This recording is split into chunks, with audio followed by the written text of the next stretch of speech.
Hello everybody, आज हम शुरू करेंगे the story of village Palampur. तो मैं ये लेसन आप सबके सामने लाई हूँ और इस चैप्टर को शुरू करने से पहले मैं आपको थोड़ा अपने चैनल की डिटेल्स भी देना चाहूँगी। हमारा जो चैनल है एडू एथिक्स,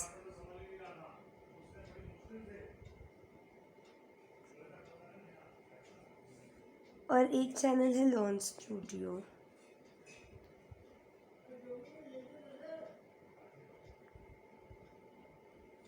एट प्रेजेंट हमारे लर्न स्टूडियो में in comparison with edu ethics ज़्यादा सब्सक्राइबर्स हैं, लेकिन एडू एथिक्स में हम अपने सारे वीडियोस अपलोड करते हैं। इस वजह से एडू एथिक्स में आपको हमारे ज़्यादा वीडियोस मिलेंगे।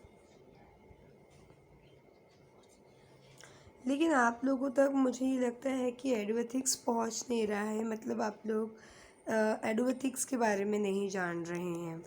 तो उसके लिए अभी देखिए हमारे सब्सक्राइबर्स भी कम है, व्यूअर्स तो हमारे 300 व्यूअर्स हो गए हैं कुछ ही दिनों में भी।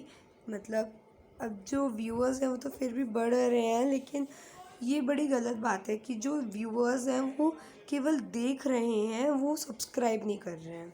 और आप लोग को अगर ये इंश्योरिटी है कि कैसे हमें पता लगेगा आप सारे वीडियोस दे रहे हैं नहीं दे रहे, तो आपको 6th और 9th दोनों classes as well as general science के भी वीडियोस मिलेंगे। जनरल साइंस और 6 और 9 दोनों के वीडियोस मिलेंगे, क्योंकि मैं 6th क्लास को मेरी जो मतलब मैं जो हूँ 9th को पढ़ाऊँगी, और एक दूसरी जो मैम है वो आपको 6th में पढ़ाएंगी, और जनरल साइंस हम दोनों ही पढ़ाएंगे। उसके अलावा हम कोशिश करेंगे कि 10th क्लास के वीडियोस को भी लाया जाए, और 6 के बाद 7th 8 जो है 7th 8th में मैं जनरल साइंस कवर करूँगी, और 6 और 9 तो है ही। और कोशिश करके हम आपके लिए 10th फिज़िक्स लेकर आएंगे।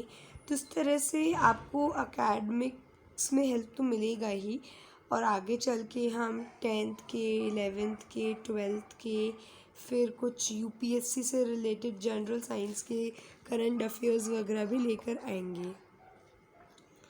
और फिर यूपीएससी का 1 ईयर कोर्स भी हम ला रहे हैं। इसमें हम जो यूपीएससी का फुल कोर्स, मतलब कि आपके जैसे यूपीएससी के एग्ज़ाम में जनरल साइंस होती है, तो मैं आपको सारा बता रही हूँ क्या क्या कोर्स होता है। और जनरल साइंस के अलावा उसमें मॉडर्न हिस्ट्री बहुत ज़्यादा होती है, फॉरेन अफेयर्स, करंट अफेयर्स, और 5वीं चीज़ है लिटरेचर। अब ये सभी चीज़ें देखिए आपको मिलेंगी। उसके अलावा पॉलिटी तो है ही, जनरल पॉलिटी या पॉलिटिकल साइंस, और जियोग्राफी। तो देखिए 7 टॉपिक्स है। जनरल साइंस में आपका आ गया कि आप अपने आसपास जो साइंस है उसको किस तरह समझते हो। फिर आपका मेथोलॉजी, मॉडर्न हिस्ट्री में आ गया कि आप जो अपना मॉडर्न हिस्ट्री रह चुका है ब्रिटिश रूल वाला टाइम का, वो एक चीज़ और मैं भूल गई, 7th 8th चीज़ लिख देती हूँ, वर्ल्ड हिस्ट्री बहुत है उसमें। तो ये सब टॉपिक्स अगर आपको चाहिए तो अभी हम एक स्कीम एक कोर्स शुरू करेंगे, और जो कि हम एडू एथिक्स और लर्न स्टूडियो दोनों में ही करेंगे। तो आपको वो वाला कोर्स के बारे में पता चल जाएगा, लेकिन वो अभी मैं नहीं कर रही हूँ क्योंकि अभी एक फ़्लो चल रहा है मेरा सभी चैप्टर्स का, तो उसमें थोड़ा टाइम लग सकता है। तो वो आपका सितंबर के एंड में, मतलब अक्टूबर से आपका वो वाला कोर्स मैं शुरू करूँगी, और अक्टूबर नवंबर में कोशिश करके वो कोर्स मैं ख़त्म भी कर दूँगी 2 महीने के अंदर। अब देखते हैं अपन इस चैप्टर को, the story of village Palampur.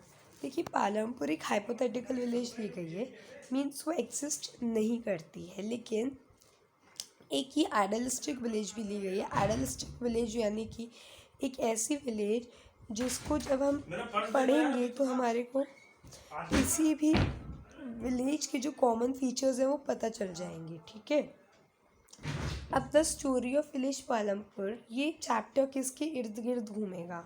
ये चैप्टर इर्द गिर्द घूमेगा प्रोडक्शन के, किसके, प्रोडक्शन के। अब जो विलेज होती है, village is a hub of production. Villages में आपको 25% लोग दिख जाएंगे जो कि नॉन फार्म एक्टिविटीज़ कर रहे होंगे, 75% लोग दिख जाएंगे जो कि फार्म एक्टिविटीज़ कर रहे होंगे, है ना। तो इस तरह से वहाँ पर इतनी सारी ना एक्टिविटीज़ होती रहती हैं, वहाँ पे लोग बहुत एंगेज होते हैं प्रोडक्शन एक्टिविटीज़ में। प्रोडक्शन एक्टिविटीज़ होती हैं लाइक स्मॉल बिजनेसेस खोल लेना, या फिर ट्रांसपोर्टेशन, या प्रोडक्शन मीन्स आप कह सकते हो फार्मिंग।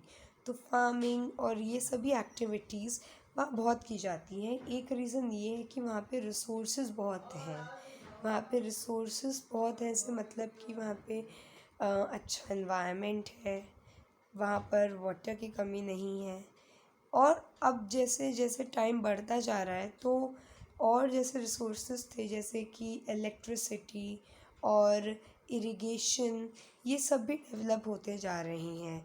तो सिटीज़ में तो ये सब होना ही चाहिए, रिसोर्सेज वगैरह, लेकिन जहाँ पे प्रोडक्शन एक्टिविटीज़ करी जाती हैं जैसे कि फार्म रीजन में, वहाँ पर भी अगर, या विलेजेस में अगर अच्छा आपके पास रिसोर्सेज हैं तो अच्छी प्रोडक्शन हो सकती है। और प्रोडक्शन ज़रूरी क्यों है, देखिए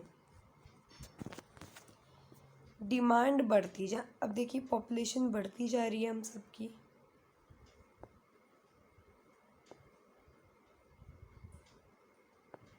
राइट। जब पॉपुलेशन बढ़ेगी तो क्या चीज़ बढ़ेगी, डिमांड।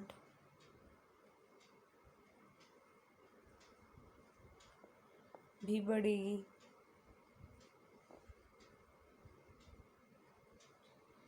जब डिमांड बढ़ेगी तो होना क्या चाहिए कि प्रोडक्शन भी बढ़े, बट प्रोडक्शन लिमिटेड है। जो क्रॉप्स ग्रो कर रही हैं उसको हम प्रोडक्शन बोल रहे हैं, वो लिमिटेड है।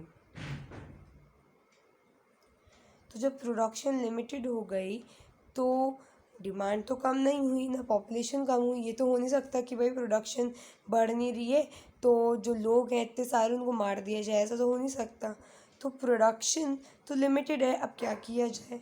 तो अब क्या होता है कि जो सेलर्स हैं वो क्या करते हैं, प्रोडक्शन लिमिटेड हो जाती है तो प्राइजेस बढ़ा देते हैं, प्राइजेस बढ़ा देते हैं। जैसे कि जो चीज़ 50 रुपीज़ की आनी चाहिए वही सेम क्वांटिटी की चीज़ 55 रुपीज़ में आ रही है। या अगर बहुत डिमांड बढ़ी है, बहुत प्रोडक्शन कम हो रही है तो मे बी 60 कर दिया जाए, 10 रुपये का बढ़ोतरी कर दी जाए। तो इस तरह से जो प्रोडक्शन है वो एक बहुत इम्पोर्टेंट रोल प्ले करती है हम सबकी लाइफ में। और केवल फार्मर्स ही प्रोडक्शन यानी कि अच्छी खेती बाड़ी से अफेक्ट नहीं होते, बल्कि हम भी होते हैं। क्योंकि जब प्रोडक्शन हो जाती है तो वो जो वीड्स हैं वो हमारे घर तक पहुंचते हैं, और अगर प्रोडक्शन कम होगी तो वीड्स हमें नहीं मिल पाएंगे और हम भूखे ही मर जाएंगे, राइट। तो अब हम शुरू करेंगे इस चैप्टर से। अब देखिए मुझे पता है कई आप बच्चे होंगे जो पालमपुर गए हैं, लेकिन ये पालमपुर जहाँ आप गए हैं वो गुजरात में है, राइट। मगर हम इस विलेज को यूपी में मानेंगे, उत्तर प्रदेश में मानेंगे, क्योंकि वहाँ फार्मिंग बहुत ज़्यादा होती है।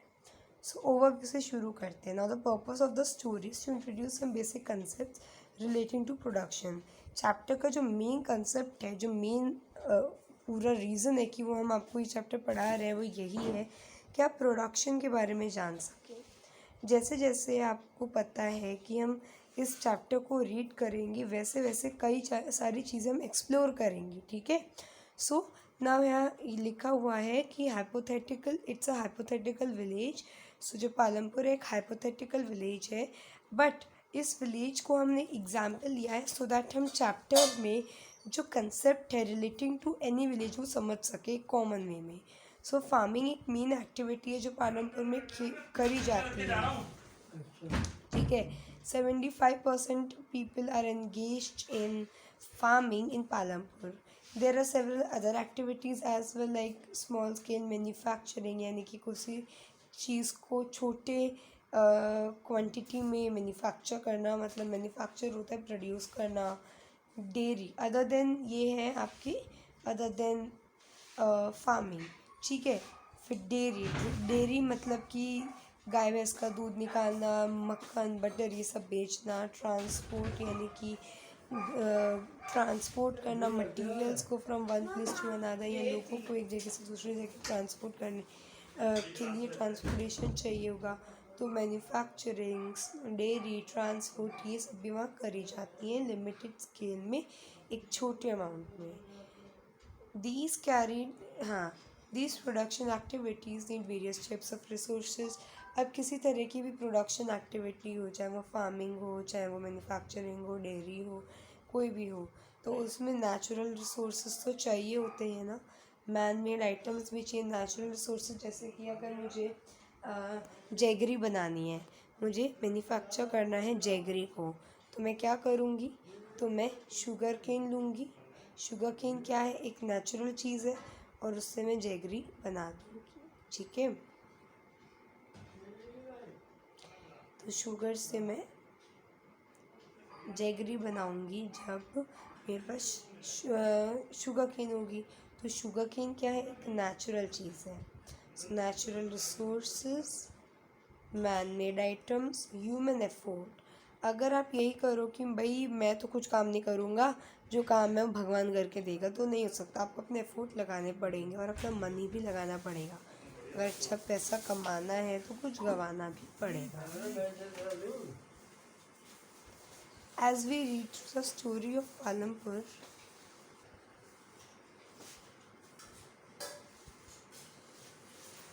we will learn about how various resources combine to produce a desired good. तो जब हम इस विलेज के बारे में पढ़ेंगे, हम ये देखेंगे कि किस तरह से जो डिज़ायर्ड गुड्स हैं, यानी कि बहुत सारी जो चीज़ें हैं वो सब मिल कर, मतलब जो वेरियस रिसोर्सेज हैं वो कंबाइन होकर के डिज़ायर्ड गुड कैसे बनाते हैं, इसको मैं आपको अच्छे से समझाती हूँ. हमारे पास मान लीजिए गैस है, बहुत बुरी तरह से कार्बन डाइऑक्साइड की गैस है. शुगर केन है हमारे पास. ये जो शुगर केन है, मुझे इससे शुगर बनानी है. तो मैंने शुगर केन को प्रोसेस किया और शुगर केन बनाया. सो ये प्रोसेस जिसमें कि हम नेचुरल या किसी भी रिसोर्स से, यूजुअली वो नेचुरल ही होता है, तो किसी रिसोर्स को जब हम कंबाइन कर के, कंबाइन यानी कि मिला करके किसी तरह से एक डिज़ायर्ड गुड बनाते हैं, तो इसको हम क्या कहते हैं, इसको हम कहते हैं प्रोडक्शन. तो व्हाट इज़ प्रोडक्शन? जब हम इनपुट से किसी आउटपुट को बनाते हैं तो वो होता है प्रोडक्शन. ठीक है, एक सेकेंड. हाँ, तो जो ये विलेज है, विलेज पालमपुर, इसके बारे में अब हम देखते हैं कि इसके बारे में हमें क्या बताया हुआ है. अब इंट्रोडक्शन से शुरू करेंगे. Palampur is well connected with neighbouring village and towns. मतलब कि इसका एक अच्छा कनेक्शन है, well connected with neighbouring village and towns. अब रायगंज क्या है, एक बिग विलेज है जो कि केवल 3 किलोमीटर्स अवे है फ्रॉम पालमपुर. और पालमपुर एंड रायगंज को कनेक्ट करती है एक ऑल वेदर रोड. एक ऑल वेदर रोड यानी कि जैसे रोड्स होती हैं ज़्यादातर बारिश के समय पे ख़राब हो जाती हैं, तो ये एक ऐसी रोड है जो अच्छे से well develop, well constructed road है. ऑल वेदर रोड है यानी कि अच्छी कंस्ट्रक्टेड रोड है. ठीक है. और ये कनेक्ट करती है विलेज विलेज को रायगंज से. और यहाँ से एक और शाहपुर टाउन है जो कि छोटा टाउन है वो, जो कि और कनेक्ट होता है. Many kinds of transports are visible on this road. अब यहाँ पे बहुत सारा ट्रांसपोर्टेशन भी होता है. आपको यहाँ पे बुलक कार्ट्स भी दिखेंगी, बुलक कार्ट्स, टोंगास भी दिखेंगे, बुगीज़ भी दिखेंगी. और आपको जो बुगीज़ है वो जैगरी ले जाते हुए दिखेंगी, मतलब मटेरियल का ट्रांसपोर्टेशन करते हुए दिखेंगी, ठीक है। और यहाँ पे आपको मोटर व्हीकल्स भी दिखेंगे जो मोटर से चलते हैं, लाइक मोटरसाइकिल मतलब bike, then jeep, tractors and trucks. तो यहाँ पे क्या क्या ट्रांसपोर्टेशन मिला, बुलक कार्ट्स, टोंगास, बुगीज जो कि किस लोडेड रहते हैं, loaded with jaggery, and there are other commodities to motor car motor vehicles like motorcycle, jeep, tractors and trucks. और कई सारी कमोडिटीज़ हैं जो मोटर व्हीकल्स कैरी करते हैं। अब यहाँ पे है सोसाइटी ऑफ पालमपुर। इस पैराग्राफ में आप इस वाले पैराग्राफ आप हेडिंग डालेंगे सोसाइटी ऑफ पालमपुर। पालमपुर की सोसाइटी कैसी है इसको भी अब हम देखेंगे। Village has 450 families. अब यहाँ पे इस विलेज में जो टोटल नंबर ऑफ फैमिलीज़ हैं, टोटल फैमिलीज़ है 450 फैमिलीज़। अब आउट ऑफ दिस 450 फैमिलीज़ जो 80 फैमिलीज़ हैं, 450 में से जो 80 फैमिलीज़ हैं वो अपर कास्ट फैमिलीज़ हैं। अपर कास्ट फैमिलीज़ यानी कि जो बिजनेसमैन हो गए, इन सब वाली बढ़िया बढ़िया कास्ट की फैमिलीज़ हैं। और इनके पास क्या है, they own the majority of the land. इनके पास मेजॉरिटी ऑफ लैंड है विलेज का। Their houses some of them quite large are made of bricks and cement plastering. तो इनके घर पक्का घर हैं, ब्रिक्स और सीमेंट से बने हैं। अब इन 450 फैमिलीज़ में से 80 फैमिलीज़ तो हो गई अपर कास्ट फैमिलीज़, और 1/3 यानी कि 150 जो फैमिलीज़ हैं ये हो गई लोअर कास्ट फैमिलीज़। तो 150 फैमिलीज़ आपके पास लोअर कास्ट फैमिलीज़ हो गई, ठीक है।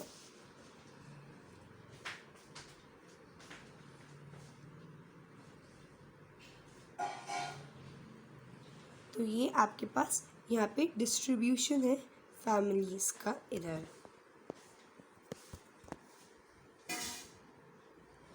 The SC comprise 1/3 of the population and lives in one corner of the village. तो जो SC है, ST, SC दलित वाले लोग हैं, ये 1/3 ऑफ द पॉपुलेशन है। मतलब 450 फैमिलीज़ में 1/3 इनकी पॉपुलेशन है केवल। और ये जो 1/3 वाली पॉपुलेशन के लोग हैं, अगर हम 450 में से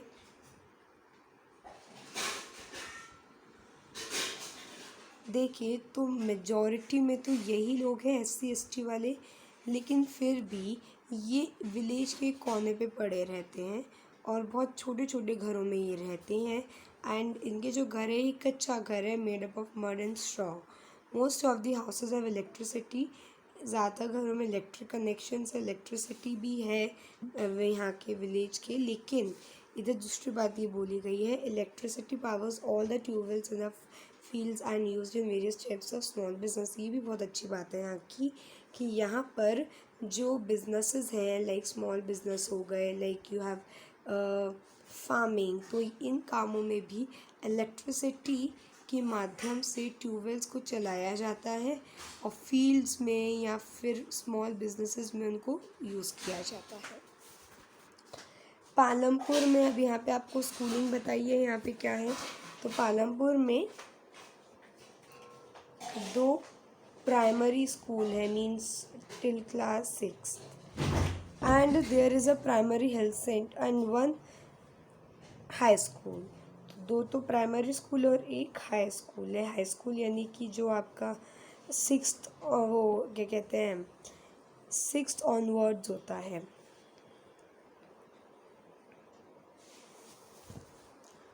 ठीक है, तो 6th से पहले तक तो आपका है प्राइमरी स्कूल, सॉरी, और उसके बाद आपका 6th और 6th के बाद आपके रहते हैं हाई स्कूल।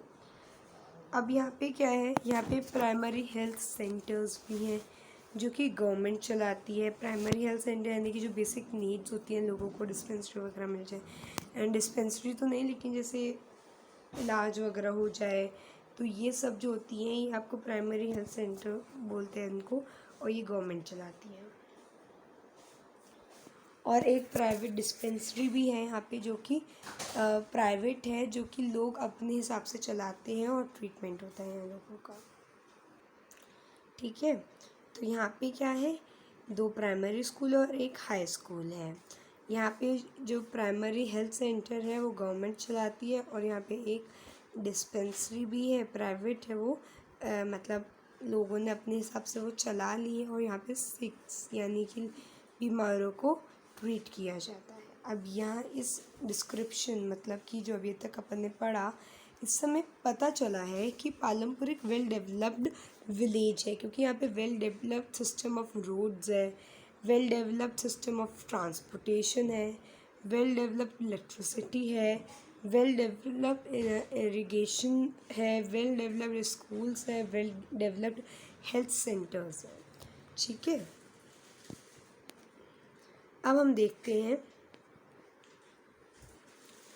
कि यहाँ पे different types of production activities कैसे होती हैं इन विलेज अक्रॉस इंडिया। जितनी भी विलेजेस हैं ना इंडिया में, वहाँ पे जो मेन एक्टिविटी है वो फार्मिंग है। फार्मिंग क्यों है? क्योंकि इंडिया एक ऐसी कंट्री है जहाँ पर जो 75% पूरी कंट्री के लोग हैं ना, वो प्रोडक्शन पे ही डिपेंडेंट है। प्रोडक्शन पे डिपेंडेंट है मतलब वो प्रोडक्शन कर रहे हैं, या तो वो प्रोडक्शन छोटे स्केल पे हो, बड़े स्केल पे हो, लेकिन हमारी कंट्री में प्रोडक्शन बहुत होता है यूजुअली ऑफ गुड्स। तो गुड्स का प्रोडक्शन होता है। यहाँ पे जो गुड का प्रोडक्शन हो रहा है वो है फूड ग्रेन्स। सो यहाँ पे जो प्रोडक्शन एक्टिविटीज़ है उनको हम देखेंगे, और कुछ अदर प्रोडक्शन एक्टिविटीज़ हैं जो कि नॉन फार्म एक्टिविटीज़ हैं, जिसमें क्या है, स्मॉल स्केल मैन्युफैक्चरिंग होती है, ट्रांसपोर्टेशन होता है, शॉपकीपिंग होती है। सो नाउ अब हम क्या करेंगे, इन टाइप्स ऑफ एक्टिविटीज़ को देखेंगे after learning a few general things about production. अब हम देखते हैं ऑर्गेनाइजेशन ऑफ प्रोडक्शन। जब प्रोडक्शन किया जाता है तो एक ऑर्गेनाइज्ड मैनर में किया जाता है। ऐसे नहीं कि आज मन है तो आज करने बैठ गए बिना किसी सामान, बिना किसी तैयारी की। So basically what is production define करने को आता, आप क्या लिखोगे? तो मैं यहाँ डेफिनेशन लिख रही हूँ प्रोडक्शन की। The process of converting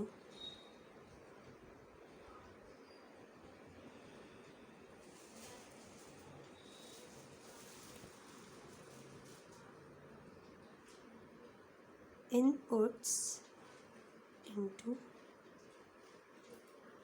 desired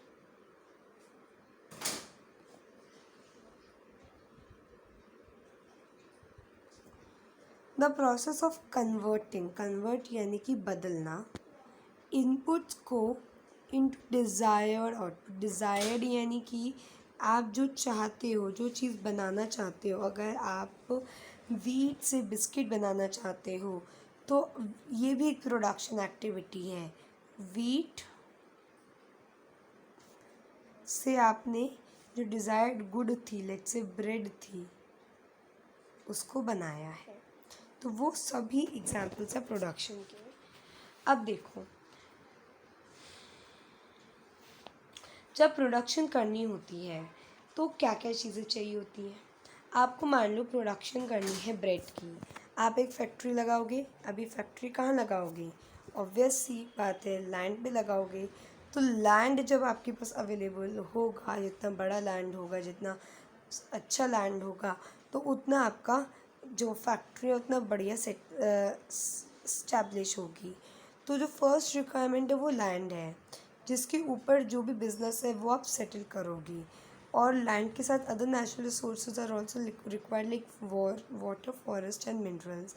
minerals कैसे? देखिए, मशीन्स बनानी है तो आपको मिनरल्स को यूज़ करके मशीन्स बनानी पड़ेंगी। वाटर, जिससे कि इलेक्ट्रिसिटी रन हो सके, और फॉरेस्ट जिससे कि आपको वुड मिल सके। सो लैंड के बाद दूसरी रिक्वायरमेंट जो आती है दैट इज़ अ लेबर। अब देखो, आपने फैक्ट्री तो बना दी, लेकिन अब इस फैक्ट्री में काम कौन करेगा? क्या आप दिन भर काम करते रहोगे अकेले? ऐसा तो पॉसिबल नहीं है। आपको किसी की तो हेल्प चाहिए होगी ना, क्योंकि आप ऑलराउंडर तो हो नहीं हर काम में।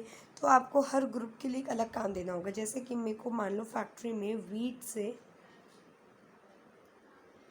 ब्रेड बनाना है,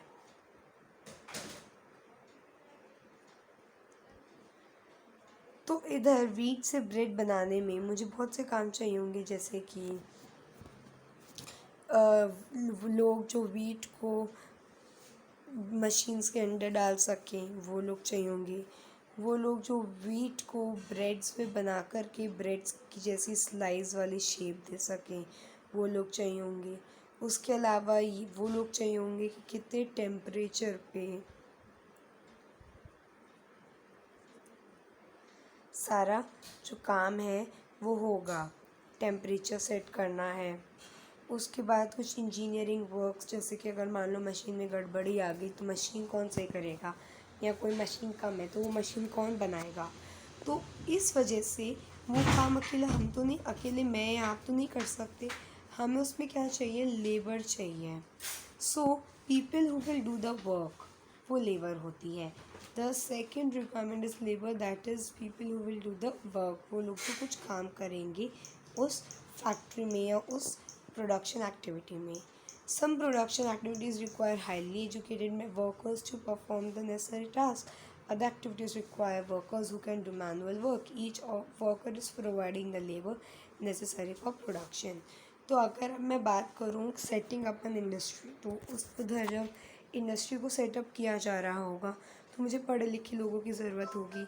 या मैं कोई बिल्डिंग बना रही हूँ, मैं कंस्ट्रक्शन वर्क करती हूँ, तो मुझे कंस्ट्रक्शनल वर्क में जो मैपिंग है या इस तरीके का जो वर्क है वो लोग कौन करेंगे? एजुकेटेड लोग करेंगे।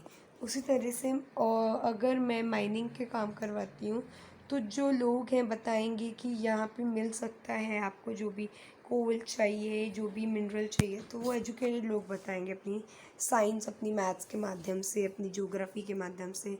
और वो लोग जो कि सामान को ढो ढो कर लाएंगे, जिनमें इतनी क्षमता होगी कि वो इतना सारा भारी सामान और पसीने में लथपथ होकर इस सामान को ला पाएंगे, तो वो होगी मैनुअल वर्क करने वाली लेबर। तो हमारे पास एजुकेटेड वर्कर्स आ गए और मैनुअल वर्क करने वाले वर्कर्स आ गए। Workers who can do manual work is uneducated labour, जो कि फ़िज़िकल वर्क कर सकती है। और एजुकेटेड वर्कर्स यानी कि जो फ़िज़िकल वर्क नहीं कर सकते हैं लेकिन जो नेसेसरी टास्क परफॉर्म कर सकते हैं।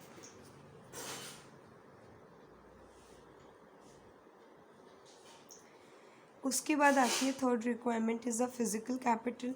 फिज़िकल कैपिटल क्या है? Physical capital that is the variety of inputs यानी कि जो सभी इनपुट्स हम डाल रही हैं किसी भी प्रोडक्शन एक्टिविटी में, उस ऑब्जेक्ट को, उस गुड को बनाने के लिए, तो वो इनपुट्स होते हैं फिज़िकल कैपिटल। अब देखो, हमारे पास लैंड भी आ गया, हमारे पास लेबर भी आ गई, लेकिन लैंड और लेबर का तभी तो काम होगा जब उन्हें काम देने के लिए कुछ होगा। तो उन्हें काम देने के लिए क्या है हमारे पास कि जो भी इनपुट है उसको आउटपुट में बनाए। तो जो इनपुट है वो क्या है? वो फिज़िकल कैपिटल है। Input is the physical capital. Input क्या है? फिज़िकल कैपिटल है जो कि प्रोसेस होकर आउटपुट बनाती है। So the third requirement is the physical capital, that is a variety of the inputs required at every stage during production. तो जब प्रोडक्शन किया जाता है तो हर स्टेज में वहाँ पे लोगों की वहाँ पे इनपुट्स की ज़रूरत पड़ती है। तो वो सभी इनपुट होते हैं आपकी फ़िज़िकल कैपिटल। और कई फ़िज़िकल कैपिटल होती है जो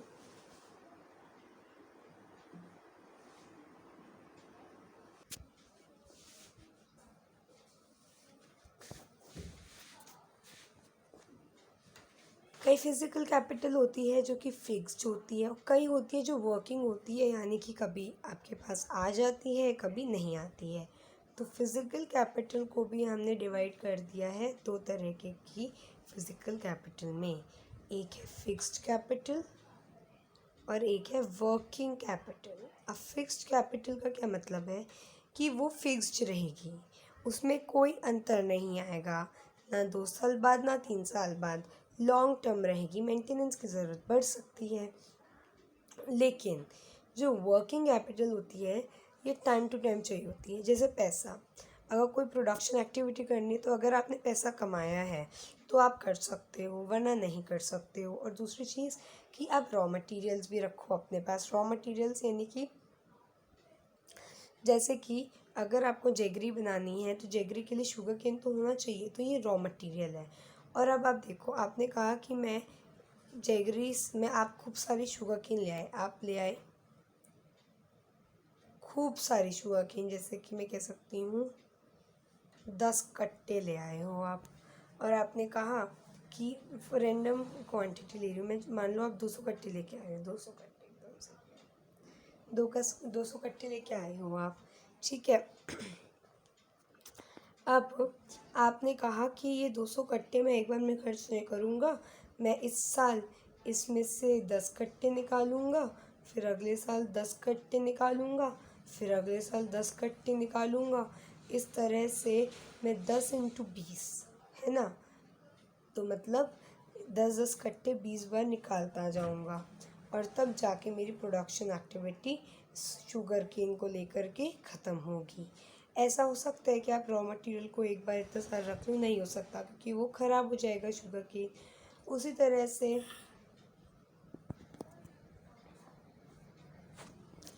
अगर आपको रॉ मटेरियल की मैं बात करूँ तो मान लीजिए वीट से ब्रेड बनानी है, तो जो वीट है, वीट क्या है, एक रॉ मटेरियल है। वीट से जब आप ब्रेड बनाओगे तो आपको उतनी ही वीट लेनी पड़ेगी जितने से आप ब्रेड बनाना चाहते हो। एक्स्ट्रा वीट अगर आप लेते हो तो वो केवल ख़राब होगी, वो किसी का, ठीक है। तो हम इसको डिफाइन कर सकते हैं फिजिकल कैपिटल को as fixed capital and working capital. So tools, machines and buildings, अगर हम इनकी बात करें so they tools and machines range from very simple tools such as a farmer's plow to sophisticated machines such as generator, turbine or computer, etc. So tools, machines, building can be used in production over many years and are called fixed capital. So tools है, machines और buildings हैं, ये सभी क्या हैं, ये सभी tools, machines, building fixed capital है। आप इनको मैनी ईयर्स तक भी यूज़ कर सकते हो, 5 साल 10 साल। बिल्डिंग है, पुश्तैनी बिल्डिंग है, यहीं पे काम हो रहा है तो आप वो कर सकते हो। मशीन्स हैं, अगर आप उन्हें ढंग से यूज़ करते हो तो वो भी बहुत समय तक आप यूज़ कर सकते हो। टूल्स को तो बहुत सालों तक करा ही जाता है, कब ख़रीदा होता है और कब तक काम में आता है वो, है ना। So tools, machines, buildings they range from वे, टूल्स हो गए सिंपल टूल्स हों या सोफिस्टिकेटेड यानी कि ट्रैक्टर्स जैसे बड़े बड़े टूल्स हों, या फिर मशीन्स हों या बिल्डिंग्स हों, ये सभी क्या हैं, फिक्स्ड कैपिटल हैं, इनको बार बार ख़रीदना बेचना नहीं पड़ता। रॉ मटेरियल और मनी की अगर हम बात करें so they are in hand यानी कि अगर अभी आपका सही समय चल रहा था तो होंगी, अगर नहीं है तो फिर नहीं होंगी ये। So production requires a variety of raw material, production में बहुत सारा रॉ मटेरियल चाहिए होता है। सो अब जैसे कि हम रॉ मटेरियल और मनी की बात कर रहे हैं, बहुत सारे रॉ मटेरियल चाहिए किसी भी प्रोडक्शन एक्टिविटी को करने के लिए। जैसे मुझे मान लीजिए वीट से ब्रेड उगाना है, मैं ये एग्जांपल ले रही हूँ क्योंकि ये बहुत सिंपल, ईजी और समझने में भी आसान है। तो ब्रेड बनाना है मुझे वीट से, तो मुझे जब ब्रेड बनानी होगी वीट से तो कितना सारा वीट चाहिए होगा, और वीट को ख़रीदने के लिए पैसा भी चाहिए होगा। सो जो मटेरियल चाहिए मुझे, वो मटेरियल और उसके ख़रीदने के लिए जो पैसा है, वो दोनों चीज़ें मेरे पास होनी चाहिए। So production requires a variety of raw material. जैसे कि अगर मुझे कोई यार्न बनाना है तो मुझे क्या करना पड़ेगा,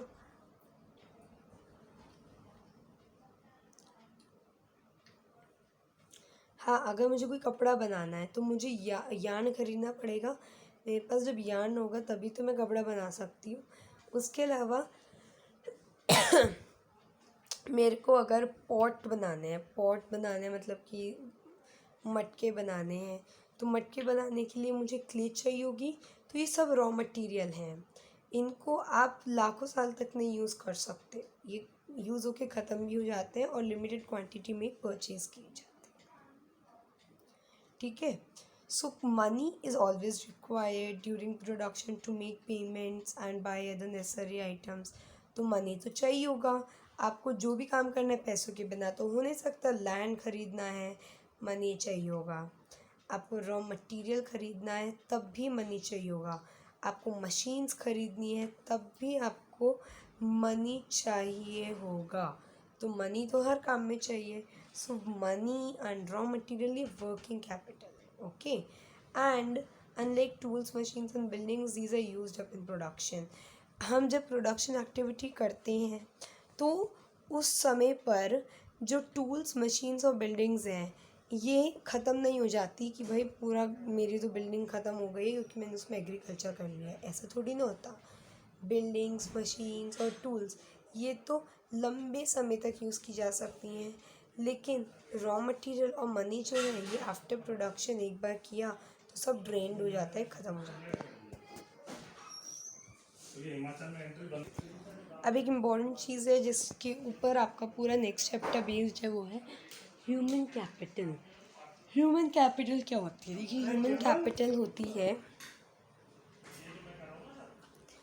वो कैपिटल, वो रिसोर्स जो कि लैंड, लेबर, फिजिकल कैपिटल सबको एक साथ लेकर के एक आउटपुट बनाता है, ठीक है। या तो अपने लिए यूज़ करेगा या उसको मार्केट में बेच देगा। So the fourth requirement is the knowledge. The knowledge means the people who will do the work. So knowledge and enterprise to be able to put together land, labor and physical capital and produce an output to either use yourselves or to sell in the market.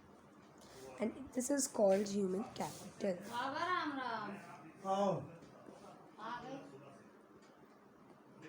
तो ये जो अभी हमने सब देखे organisation production, इसको हम बोलते हैं फैक्टर्स ऑफ प्रोडक्शन। जैसे कि फैक्टर्स ऑफ प्रोडक्शन में आपका हो गया लैंड, लेबर,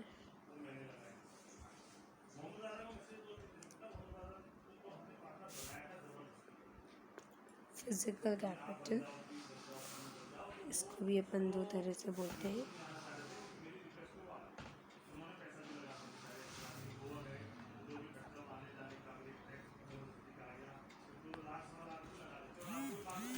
तो physical capital, working capital, labour, land, ये सभी जो चीज़ें हैं और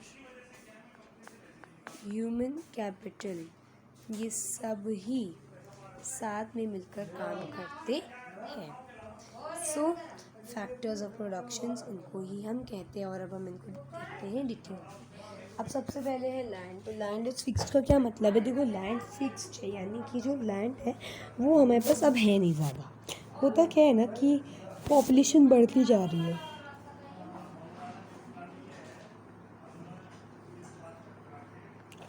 जब पॉपुलेशन बढ़ेगी तो सबसे पहली चीज़ जो बढ़ती है वो बढ़ती है housing complex.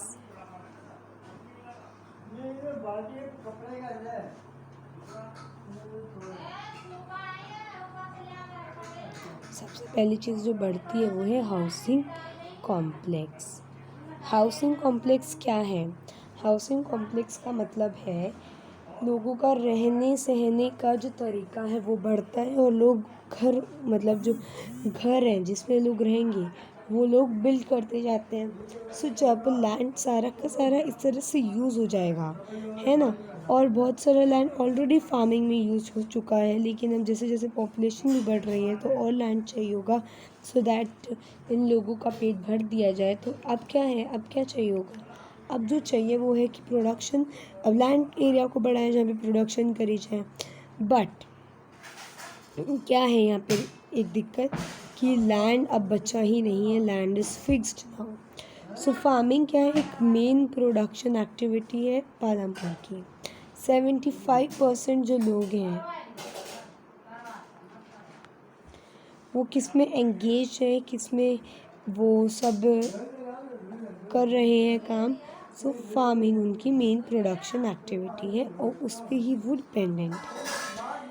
The wellbeing of this people, इन लोगों की देखभाल is closely related to the production of the farmers. Wellbeing यानी कि इनका लाइवलीहुड, इनकी जीविका चल का जो मूल्य कारण है वो यही है कि ये लोग अच्छी प्रोडक्शन करते हैं, और जब इनकी प्रोडक्शन बुरी होती है तो फिर इनकी जो आप कह सकते हो कि लाइवलीहुड है, वेलबींग है, वो भी अफेक्टेड होती है।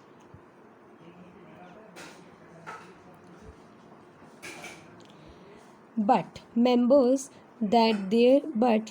that there is a basic constraint यानी कि रुकावट है, and that is कि raising farm production मतलब कि कैसे फार्म प्रोडक्शन को बढ़ाया जाए। अब लैंड जो है अंडर कल्टीवेशन प्रैक्टिकली फिक्स्ड। 1960 से जो पालमपुर है यहाँ पे कोई एक्सपेंशन नहीं हुआ है लैंड एरिया का अंडर कल्टीवेशन, मतलब जो लैंड है उसका कल्टीवेशन नहीं हुआ है यहाँ पे। By then some waste land in the village has been converted to cultivable land. तो हो रहा क्या है कि जो यहाँ पे वेस्ट लैंड है उसको भी, जो लैंड फिल वाला एरिया था उसको भी कन्वर्ट कर दिया कल्टिवेबल लैंड में। मतलब जो बचा कुछ जैसे भी लैंड था मिला छोटा छोटा करके उसको भी हमने कन्वर्ट कर दिया है कल्टिवेबल लैंड में। बट अब कोई और स्कोप नहीं है in increasing the production by bringing new land under cultivation. अब और लैंड नहीं बढ़ाया जा सकता, पॉपुलेशन बढ़ रही है लेकिन अब लैंड नहीं बढ़ाया जा सकता है और तरह से किसी भी। सो अब क्या करा जाएगा। In the kind of the crop grown and facilities available, Palampur would resemble a village of the western part of the state of Uttar Pradesh। तो यहाँ पे क्या है, अभी हमने देखा जितने भी फीचर्स ये कुछ रिजेंबल होते हैं western part of the state of Uttar Pradesh. तो हम इसको मान लेते हैं कि ये वेस्ट में है उत्तर प्रदेश के। अब यहाँ पे क्या है, पालमपुर में कोई लैंड नहीं बचा है कल्टीवेशन के लिए, वहाँ पे भी ऐसा ही होता है प्रदेश में, असली में भी नो लैंड इज़ लेफ्ट इडिल। अब ड्यूरिंग रेनी सीजन जब बारिश वगैरह आती है जो फार्मर्स हैं वो ज्वार बाजरा उगा लेते हैं। तो खारिफ सीज़न जो होता है, रेनी सीज़न जो होता है उसमें ज्वार बाजरा उगा लिया जाता है और ये जो ज्वार बाजरा है कैटल्स यूज़ कर लेती हैं। It is followed by the cultivation of potato between October and December. तो अक्टूबर और दिसंबर के बीच में यहाँ पे क्या उगाया जाता है, यहाँ पे उगाया जाता है पोटैटो, ठीक है। और विंटर सीजन में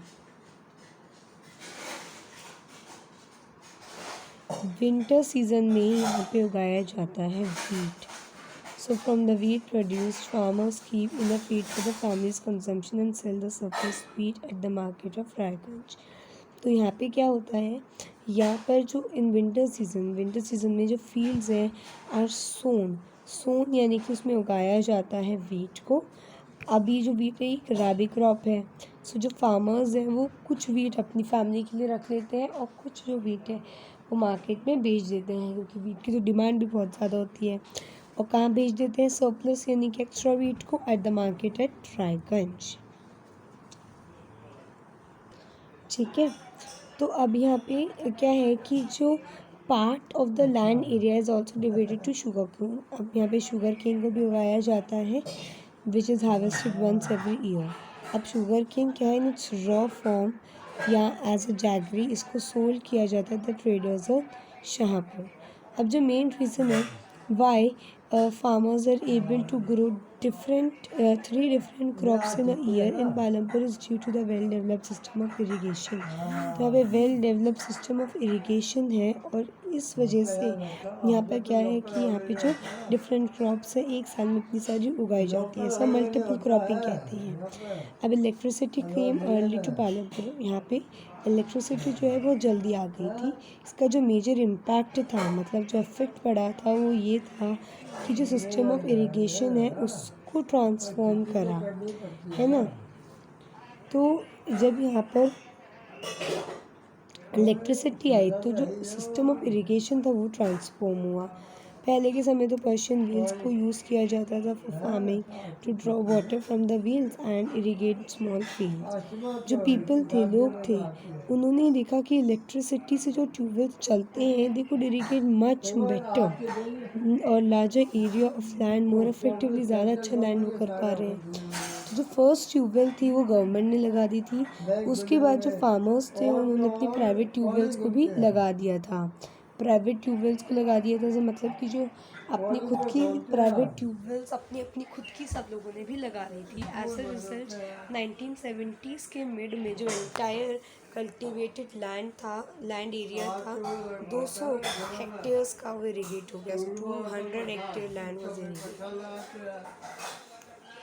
Up to grow more than one crop on a piece of land during the year is known as multiple cropping. इसे multiple cropping कहते हैं, यानी कि एक साल में एक से ज़्यादा क्रॉप्स को उगाना। ठीक है,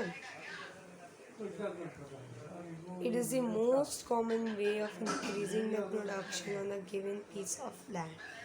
So ये क्या है, एक most common way है to increase the production on a given piece of land. किसी लैंड के एरिया में अगर आपको प्रोडक्शन बढ़ानी है तो ये तरीका। जो farmers in Palampur grow at least 2 main crops. जो फार्मर्स हैं वो 2 मेन क्रॉप उगाते हैं। पहली जो है वो आप देख ली थी ज्वार बाजरा, और दूसरी है potato is grown as a third crop in the past 15 to 20 years। तो 15-20 सालों से पोटैटो को भी उगाया जाता है। तो ये है वीट, बाजरा 2 important crops, potato extra crop है, और शुगर केन से जेगरी वगैरह बना के ट्रांसफर कर दिया जाता है टू। अब ये जो था ना आपका, ये था पार्ट 1। नहीं, इसको भी अभी देखते हैं, यहाँ से देखते। So you have seen that one way of increasing production. अगर आपको प्रोडक्शन बढ़ानी है सो मल्टीपल क्रॉपिंग करनी पड़ेगी। दूसरा तरीका क्या है, the second way is modern farming methods को यूज़ करो। अब मॉडर्न फार्मिंग मेथड्स क्या हैं देखिए। मॉडर्न फार्मिंग मेथड्स में आप HYV seeds, high yield variety seeds लो, fertilisers, pesticides, dams, electricity, irrigation, pump sets, canals, pump, machinery और डीजल का अगर आप यूज़ करते हो तो देखो हाई यील्ड होती है। Yield is measured as a crop produced in a given piece of land during a single season. तो yield को मेजर करते हैं एज अ क्रॉप प्रोड्यूस्ड, कितनी क्रॉप प्रोड्यूस हुई on a given piece of land during a single season.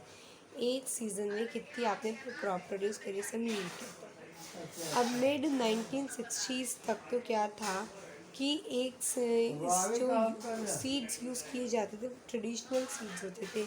मतलब पुराने ज़माने में जो सीड्स होते थे वो ऐसे होते थे कि जो भी पुराने हल्के फुल्के सीड्स होते हैं वो with relatively low yielding, come yield होती थी। जो ट्रेडिशनल सीड्स होते हैं उनको इरिगेशन भी ज़्यादा नहीं चाहिए था। जो फार्मर्स हैं जो यूज़ करते थे गार्डन को और नेचुरल मैन्योर को, वो उसको एज फर्टिलाइज़र पहले यूज़ करते थे। आज फर्टिलाइज़र यूज़ करते हैं, पहले पाउडर वगैरह को यूज़ कर लेते थे। All these were readily available with the farmers who did not have to buy them. So all these were readily available.